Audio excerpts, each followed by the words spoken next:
Hey guys, welcome back. I just got done making dinner and I filmed it for you guys. I wanted to share a chicken spaghetti, kind of a continuation of that spaghetti I made last week. I had a couple friends message me and say that they couldn't eat the red sauce, the tomato-based sauce, for one reason or another, tummy troubles or heartburn or, different kinds of things. So I remembered that I had this chicken spaghetti recipe in my back pocket and I thought, I wonder if they would want to try that. So I went ahead and filmed it for you guys.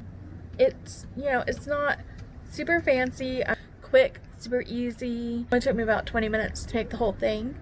I went ahead and paired it with some zucchini and squash that I roasted, and I put some ranch seasoning on it, and they were so yummy. And then I paired it with some bread that I made the other day, and I got 0 complaints from my family, and Jake even had seconds.